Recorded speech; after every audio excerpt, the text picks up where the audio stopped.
요걸 잊으시면 안 됩니다. 미국 부동산을 바라보실 때 물건의 종류, 투자의 방식, 수익률들은 굉장히 사소한 부분이에요. 하나도 중요하지 않다고도 표현할 수 있습니다. 태생적인 미국 시민권자가 아닌 이상은 한국 국세청, 미국 IRS 양쪽에 영향을 받는 포지션에 정확히 들어가신다는 거. 송금이 무리 없이 진행되었다 하더라도 충분히 발목이 잡힐 수 있는 상황이 발생할 수 있습니다. 가장 중요한 포인트일 수도 있는데요. 미국에 건너간 돈이 생활비로 쓰일지 어떤 목적으로 쓰일지 한국에선 모를 거다라고 보시는 분들이 많거든요. 소위 말하는 편법들이죠. 회색 지대에 있는 것들을 많이 물어보시는 분들이 계십니다. 이런 액션들을 과연 왜 하실까요? 많이 바쁘세요?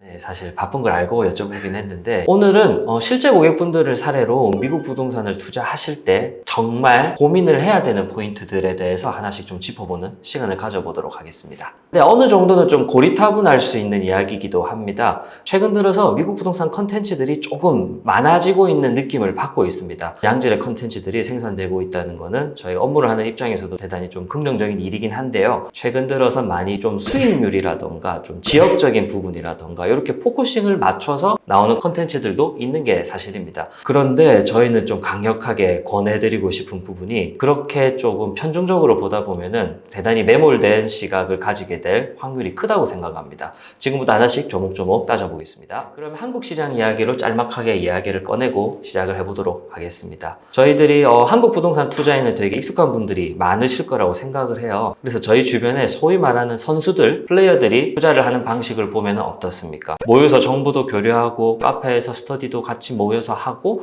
실제로 빈 시간에 주말에 같이 이동하기도 하고 그렇게 다양한 활동들을 하시죠. 그리고 이제 수익률이 어떻게 되는지 향후 미래 전망은 어떨지 이런 것들을 잘 따져내신단 말이죠. 그런데 또 가만히 보면은 그런 분들이 어떤 한 단지에 여러 번 방문을 하세요. 그런데 방문을 여러 번 함에도 불구하고 결과적으로 그 단지를 선택 안 하는 분들이 계십니다. 어떤 상황에서는 특정 단지 임장을 한 번도 가보질 않았는데도 불구하고 계약금부터 쏘고 일단은 물건을 확보해 놓고 거래를 만들어내는 분들도 계시죠. 사실 이런 상황들이 되게 상반된 것 같은데 실제로 한국 부동산 투자를 하시다 보면은 의외로 이런 상황들을 빈번하게 마주하게 됩니다. 그래서 이런 것들이 부동산 투자에 좀 익숙치 않은 분들은 좀 대단히 무모하게 보이기도 해요. 그런데 이렇게 한번 볼 필요가 있겠습니다. 이거는 여러분들이 보시기에 무모해 보이는 것이라고 생각을 하셔야 돼요. 실제로 그런 의사결정을 내리기까지 본인만의 로직이 있을 겁니다. 그 본인만의 로직을 탄탄하게 만들기 위해서 공부도 하고 임장도 하고 그리고 특정 포인트에서는 적절한 실행력이 바탕이 되었기 때문에 그렇게 움직이실 수 있었던 거죠. 최근 3년간의 시장은 너무 빠르게 급격하게 올라갔다가 급격하게 식기도 하고 좀 여러모로 일반적인 상황은 아님에도 불구하고 그 요소에 각 개인만의 유니크한 의사결정을 만들어낸 무언가 재료들이 있었다는 이야기겠죠. 그런데 이제 요거를 조금만 비틀어서 한번 생각을 해봅시다. 여기서 오해하시지 않아야 될 부분은 부동산 투자를 할 때 물건을 보지 말라가 절대 아닙니다. 그분들이 의사결정을 하는 행위 그 자체에 있어서 물건을 직접 확인해야 하나 아니면 지역이 어떤지를 알아야 되나 이런 부분들은 생각보다 사소한 영역일 수도 있다라는 겁니다. 사실 이런 것들은 생각보다 부차적으로 따라오는 거예요. 부동산이라는 형태를 가진 물건이 결과로서 그리고 수익률로서 나에게 돌아오는 거지 실제로 그걸 선정하기에 만들어내는 본인 내부에서의 의사결정 수순은 전혀 그렇지 않다는 겁니다.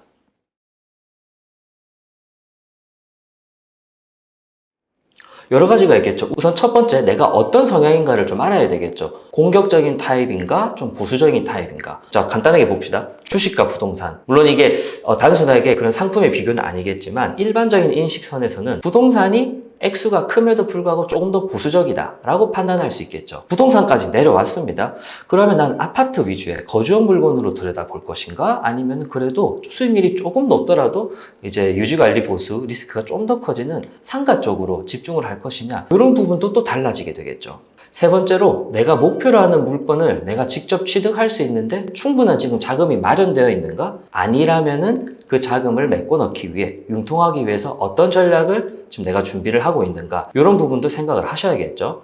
그리고 또 네 번째로 사실 투자에 있어서 가장 중요한 부분입니다. 투자는 엑싯을 하셔야 되죠. 엑싯을 하려면 언제 나올 건지 나의 예상 수익률이 언제인지 리스크가 발생한다면 어떤 형태일 것이고 내가 어떻게 대응할 건지 이런 부분들에 대한 준비가 대단히 잘 갖춰져 있으셔야 하겠죠. 이까지는 일반적으로 부동산 투자를 하시는 분들이라면 너무나 당연하게 준비를 하셔야 되고 습득하셔야 되는 지식들이에요. 그런데 좀 저희가 여태까지 상담을 많이 진행하면서 그리고 고객분들을 만나다 보니까 미국 부동산, 좀 더 정확히는 해외 부동산이라는 이제 국내를 넘어가는 카테고리로 넘어가다 보면 이 당연한 부분들을 아무렇지 않게 까먹고 접근을 하시는 분들이 상당히 많이 계시더라고요. 다시 생각해 봅시다. 미국 부동산이기 때문에 한국이 아닌 다른 나라의 부동산이기 때문에 과연 이거에 대한 생각들이 달라져야 될까요? 저희 의견은 그렇지 않다라는 겁니다. 본질적으로 완벽히 똑같아요. 여러분들이 생각을 하셔야 되고 그 다음에 준비하셔야 되는 부분들은 한국 부동산을 바라보는 관점과 하나도 다르지 않다는 겁니다.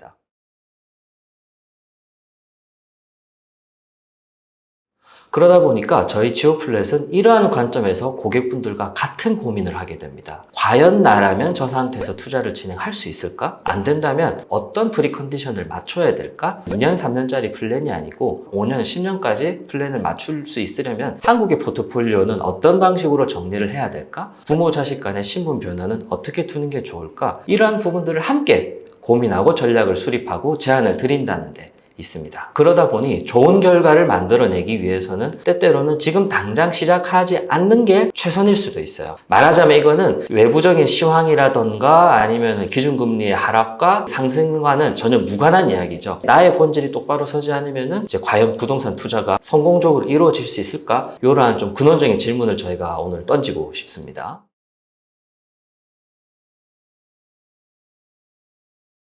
상담으로 처음 찾아오신 고객분 사례로 한번 이야기를 이어나가 보도록 하겠습니다. 이미 한국에서 아파트 세 채를 보유하고 계시고 다주택자죠. 플러스로 상가까지 운영을 하고 계신 고객분이 계셨어요. 그러다 보니까 이제 포트폴리오를 어떻게 확장을 할까 해서 이제 고민이 많은 분이었고, 그래서 그때 당시에 환율이 한 1150원 정도 왔다 갔다 했던 걸로 기억을 합니다.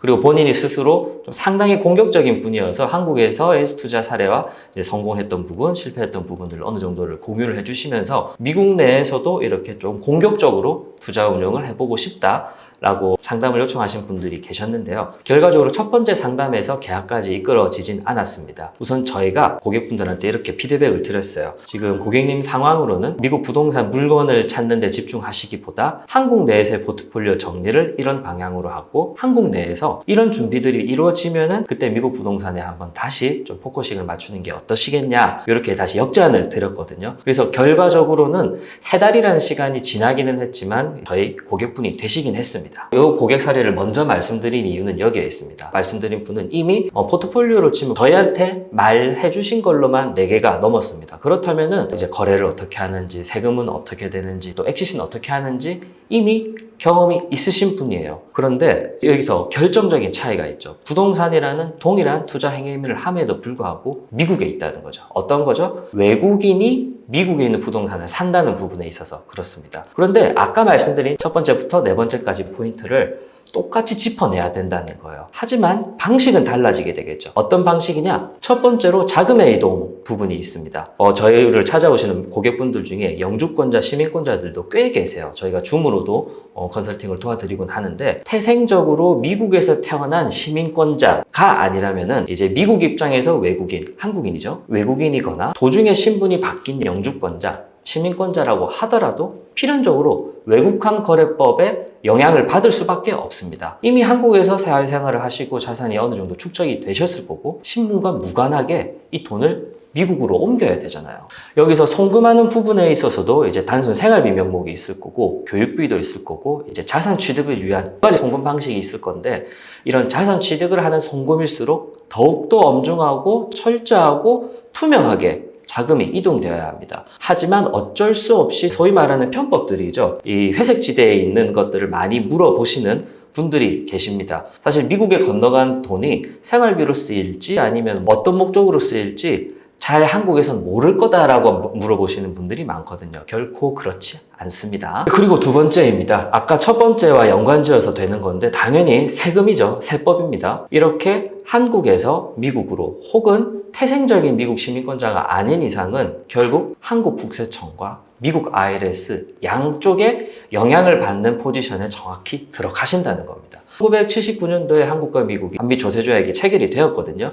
이 항목 안에 이중과세 방지 조약이 들어있기는 합니다. 이 항목들이 과연 나에게 어떤 방식으로 적용이 되는지, 이럴 땐 적용되고 이럴 땐 아닌지, 혹은 이제 송금한 방식에 따라 또 달라지는지 세부적으로 사실 검토가 필요합니다. 그렇기 때문에 이런 부분들을 짚고 넘어가지 않으면 지금 당장 송금이 무리 없이 진행되었다 하더라도 결과적으로 나중에 한국의 포트폴리오 구성에 따라 충분히 발목이 잡힐 수 있는 상황이 발생할 수 있습니다. 그리고 역시 세 번째입니다. 가장 중요한 포인트일 수도 있는데요. 이런 액션들을 과연 왜 하실까요? 물론 단순 투자일 수도 있겠으나 미국으로 이제 이민을 가시거나 아니면 자녀분들이 미국에서 공부를 하기 위한 기반을 마련해 놓는 다양한 부분들이 있겠죠. 여기에는 높은 확률로 영주권, 그러니까 신분의 변환이 따라오게 됩니다. 도중에 신분이 변환이 되었다는 건 무슨 말일까요? 내가 송금을 하기 직전까지 혹은 송금을 하고 난 이후에도 얼마간은 내가 한국의 다양한 부분들을 정리를 못했다라는 부분들이 있겠죠. 그런데 이 와중에 신분은 변환이 되었어요. 그러면 어떻게 될까요? 미국 입장에서 외국인이었던 사람이 여전히 자산이 미국 바깥에 있습니다. 그거에 대해서 보고도 해야 되고 뭐 이제 구체적인 용어들이 있기는 합니다만 미국에도 보고를 해야 되고 그뿐입니까? 역시 아까 두 번째 말씀드린 세법이 어떻게 적용이 될지, 처음부터 시민권자였는지 아니면 계속 외국인일지 아니면 도중에 바뀌었는지, 혹은 자녀만 영주권을 따고 여전히 부모 세대는 한국인으로 남아있을 건지, 이런 다양한 시나리오들이 생기게 된다는 겁니다. 그러니까 요점은 이겁니다. 지금 많은 수의 미국 부동산 콘텐츠들이 조금씩 쏟아지고 있는데 과연 우리가 그런 물건 하나, 그런 지역의 특수성에 맞춰서 먼저 바라봐야 될 것인가? 다시 한번 말씀드리지만 그런 부분들은 너무나 당연하게 습득을 하셔야 되는 부분들이에요. 비로소 여러분들이 그 지역을 왜 관심을 가지게 되었는가? 나는 거주용 중에서도 싱글하우스에 관심이 있는 타입인지 콘도에 관심이 있는 타입인지 나를 되돌아보고 나와 대화하는 그런 시간들이 더 필요하지 않을까 이렇게 생각을 합니다.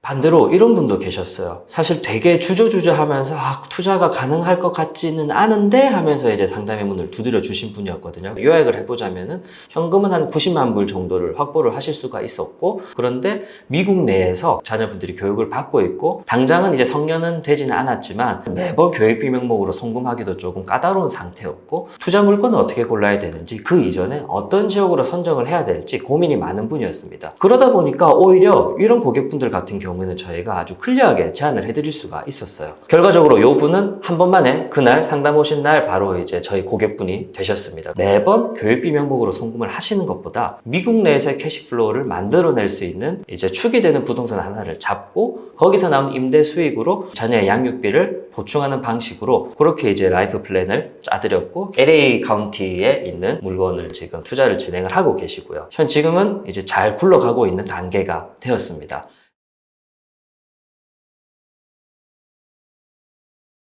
우선 여러 가지 이점이 있을 수 있겠는데, 우선은 자연스럽게 이런 자산의 취득과 그리고 캐시플로우, 말하자면 부동산의 본질에 대해서 좀 자연스럽게 학습할 수 있는 기회가 늘어난다는 데 있습니다. 부동산을 취득을 하고 거기서 발생하는 이제 임대 수익이 생길 수 있을 거잖아요. 그러다 보면은 이게 어떤 계좌에 담기는지, 부동산의 이제 명의 주체가 개인이냐 법인 LLC 형태냐도 차이점이 있을 거고, 이 과정에서 벌어지는 다양한 금융 교육들을 좀 자연스럽게 환경에 노출될 수 있다는 그런 장점이 있겠죠. 왜냐면 당장 미국에는 이제 성년 미성년 개념으로 접근을 했을 때 미성년자가 법인의 관리인이 바로 되기는 힘들 거예요. 하지만 이게 시간이 지남에 따라서 내가 대학생이 되고 미국에서 공부를 했기 때문에 자리 잡을 만한 그런 자연스러운 미국 정착 계획을 세우게 될 거잖아요. 그렇다면은 나중에 상속 증여 플랜으로 넘어갔을 때 갑자기 덩치가 큰, 액수가 큰 자산을 넘겨받는 것보다 이 자산을 이제 적법하게 어떻게 넘겨받을 수 있는지, 어떤 법에 영향을 받는지, 이제 이런 부분들을 부모 자식 세대 간에 좀 자연스럽게 이야기할 수 있는 계기가 될 수 있을 것 같습니다.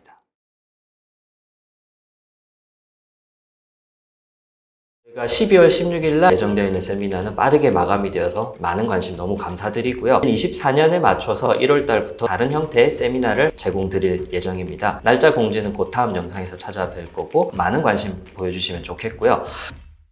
그리고 또 저희가 하나 알려드릴 부분이 미국 부동산 스터디, 미부인 스터디를 다른 형태로 개편을 해서 제공을 해드릴까 합니다. 네이버 페이로 손쉽게 할부 결제까지 가능하니까 나중에 나오는 공지도 꼭 참고해 주시고 많은 등록 부탁드립니다.